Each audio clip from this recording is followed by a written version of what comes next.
Provinciale staten hebben ze al afgeserveerd, de wisselpolders, maar het Rijk nog niet. Want die willen mee gaan experimenteren in Zeeland. Als we daar langer mee wachten, dan hebben we steeds minder tijd om dit soort maatregelen eigenlijk te onderzoeken, te testen voor het moment waarop we ze echt nodig hebben. En wat heb ik verder voor je in deze uitzending? Familie Hansen biedt hoop voor de Zeeuwse dressuursport. En komt er dan toch een eind aan natte lessen?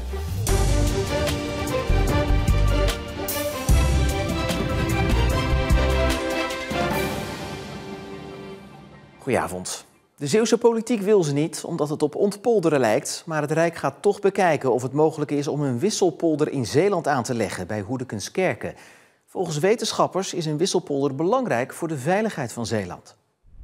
Hier moet hij komen, in een polder ten noorden van Hoedekenskerke in de zak van Zuid-Beveland. Deze plaats is in beeld omdat het land achter de dijk lager ligt dan elders. Een wisselpolder biedt betere bescherming tegen het water dan een traditionele dijk. Zeker omdat de waterstand deze eeuw fors stijgt. Zo'n polder is dus niet onveiliger dan een dijk, volgens Natuurmonumenten, de eigenaar van de polder. Wat ik van wetenschappers begrijp is dat die wisselpolder ons juist veel veiliger gaat maken in de toekomst. Door de opslibbing, door wat de natuur meeneemt aan sediment, elke keer weer afzet, bij elk getij kleine deeltjes weer afzet, gaat die wisselpolder omhoog groeien. En dat gaat veel meer doen dan een dijk. Teun Terpstra is lector aan de HZ. Hij doet onderzoek naar nieuwe manieren om de kust te versterken tegen het water. Dat probleem wordt urgent door de zeespiegelstijging, waardoor Zeeland volledig onder zeeniveau komt te liggen. En als er dus een hele zware storm is en die dijk zou doorbreken, dan komt er heel veel water naar binnen. Veel meer water dan bij de watersnoodramp 1953. En dan stroomt het gebied daarachter eigenlijk vol. En dan is de kans op overlijden daar relatief groot. En daarom is het belangrijk dat daar goed naar gekeken wordt. Het idee achter een wisselpolder is dat een tweede dijk landinwaarts wordt gelegd, dat er gaten in de eerste dijk worden gemaakt en het water binnenloopt. Dat water neemt slib mee dat achterblijft. De bodem wordt zo langzaam hoger, uiteindelijk hoger dan het zeeniveau. Zo is Zeeland gemaakt. De natuur heeft Zeeland gemaakt. En achter de duinen is, zeg even tussen de 1e eeuw en de 10e eeuw, op deze manier Zeeland ontstaan. Elke keer weer stukjes slib afzetten. Net zolang tot we 1, 2 meter boven de zeespiegel lagen. En daar konden we op gaan wonen. Alleen in de nieuwe eeuwen erna hebben wij het ingepolderd en is het land gaan dalen en de zee is door blijven stijgen. Juist bij Hoedekenskerke ligt het land nu al laag. En dat is een heel belangrijk gegeven, omdat dit gebied bij zeespiegelstijging steeds kwetsbaarder wordt. En de overstroming zelfs helemaal tot aan de noordkant van Goes zich voltrekt. En dat is nu niet het geval, maar bij zeespiegelstijging zie je die toename en worden er veel meer mensen blootgesteld aan de gevolgen van een overstroming. Terpstra heeft modellen gemaakt voor de situatie met en zonder wisselpolder. Met een wisselpolder blijven de gevolgen redelijk beperkt. Dat scheelt tienduizenden getroffen mensen en miljoenen euro's aan schade. Op dit moment plant het waterschap een dijkversterking in Zuid-Beveland. Dus is dit het moment om na te denken over de wisselpolder, zegt Terpstra. Nu de zeespiegelstijging nog relatief traag versnelt, hebben we de tijd. Als we daar langer mee wachten, dan hebben we steeds minder tijd om dit soort maatregelen eigenlijk te onderzoeken, te testen voor het moment waarop we ze echt nodig hebben. Het Rijk wil het experiment met de wisselpolder dus graag. Halverwege volgend jaar moet duidelijk worden of hij er echt komt. De grenscontroles die de Koninklijke Marechaussee steekproefsgewijs uitvoert om illegale migratie tegen te gaan, worden met een half jaar verlengd. Dat heeft demissionair minister Van Wil van Asiel en Migratie laten weten. Volgens die minister is de verlenging nodig vanwege de voortdurende bedreiging van de openbare orde, zonder dat verder toe te lichten. De controles werden eind vorig jaar ingevoerd. Zeeuws-Vlaamse gemeenten stonden toen niet te springen. Niet alleen in Sluis, maar ook op Walcheren begint het flexvervoer later dan gepland. De OV-busjes en auto's rijden op Walcheren pas vanaf 1 februari. Het vergt meer tijd om alles goed op elkaar af te stemmen. Flex is een aanvulling op de lijnbussen die straks alleen nog op de grote trajecten rijden. De Flex rijdt inmiddels op Schouwen-Duiveland en Noord-Beveland en in Hulst en Terneuzen. Een sprankje hoop voor de Jan Wouter van den Doelschool in Zierikzee. Ze kampen daar al jaren met lekkages. En nu na overspoelde toiletten en beschimmelde muren ook nog een klaslokaal onbruikbaar is geworden, biedt de gemeente Schouwen-Duiveland hulp aan. De kinderen noemen het inmiddels niet meer de Jan Wouter, maar de Jan Water van den Doelschool. De lekkages teisteren de school al jaren. Hier kun je heel goed zien in de muur, in het plafond. De plafondplaten hebben we er maar uitgehaald en uitgelaten. En de bakken staan klaar.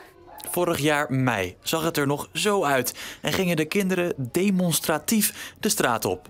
Nu, 1,5 jaar later, staan door de hele school dit soort zuurstofkasten. Om ervoor te zorgen dat mocht er toch slechte lucht zijn, dat die gezuiverd wordt. Ja, het is voor de gezondheid van de kinderen eigenlijk. Ja. De gemeente Schouwen-Duiveland ziet nu in dat er wat aan gedaan moet worden en betaalt mee aan een nieuw dak, wat er niet snel genoeg kan komen. Het gaat vanmiddag regenen. Ja, dit is wat we nu ermee kunnen doen. De school uit Zierikzee heeft vertrouwen in de gemeente en denkt dat de lekkages snel verholpen zullen zijn. Dit wordt voor de kerst, ja. Al moet ik ze zelf halen. In 2026 komt de gemeente met een huisvestingsplan en wordt duidelijk wat er met het schoolgebouw gaat gebeuren. Bij de kerncentrale van Doel zijn gisteravond 3 drones gezien. Van wie ze zijn is onduidelijk en je mag daar niet vliegen met drones. Bij de VRT zegt de kerncentrale dat de nucleaire veiligheid niet in gevaar is geweest. In de laatste tijd zijn er in België boven verschillende gevoelige plekken drones gespot. Vermoed wordt dat Rusland erachter zit, maar daar is geen bewijs voor. City Seeds uit Middelburg heeft naast een voor hen belangrijke award gegrepen.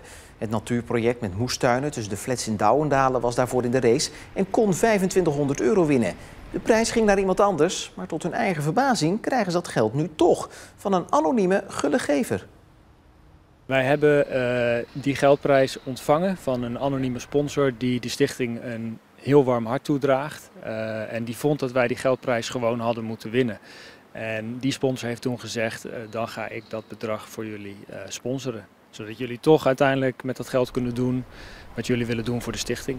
En met het geld willen ze nieuwe tuinmeubels kopen voor de koffiemomenten met vrijwilligers. Zeeland heeft een grote naam binnen de internationale dressuursport. Dinja van Lieren, Hans-Peter Minderhout en Tamar Zwijstra gingen in de afgelopen 15 jaar mee naar EK's, WK's en de Olympische Spelen. Van Lieren en Minderhout zijn nu hun toppaarden kwijt. Maar er gloort hoop, want als er geen Zeeuwse ruiters of Amazones naar grote toernooien gaan, dan misschien wel Zeeuwse paarden.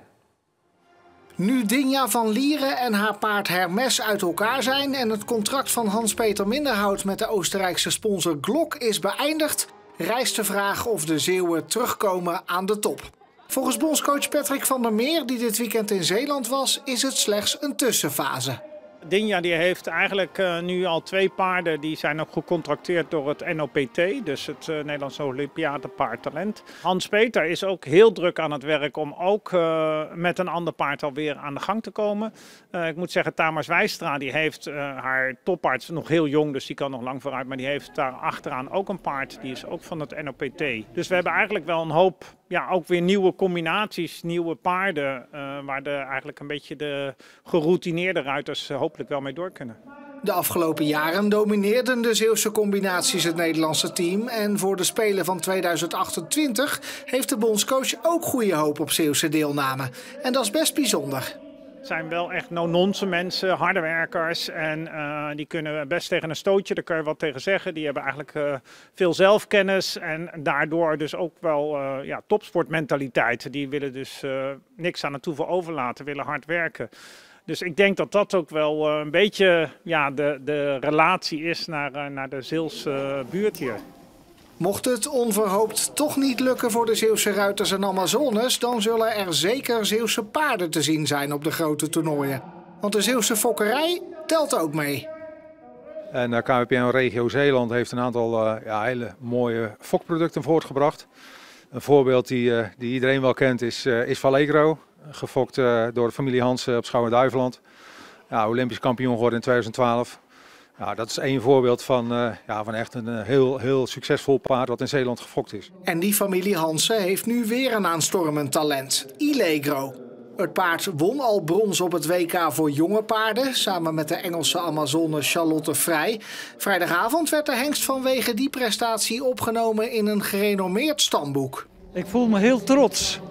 En als je zo'n paard gefokt hebt bij het KWPN, dan mag je ook trots zijn, hè? De truc is eigenlijk toch geluk. Je probeert de beste hengst bij je beste merrie te krijgen. Maar dat je een wereldrecord paard gaat fokken, dat verwacht je niet. Na het succes met Vallegro hoopt Hansen ook Illegro terug te zien op de Spelen van 2028 in Los Angeles.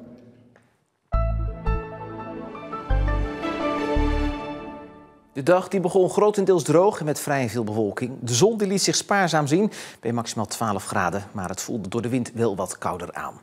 Vanavond dan trekken er regenbuien over. Morgen overdag droog met in de middag volop zon en maximaal 13 graden.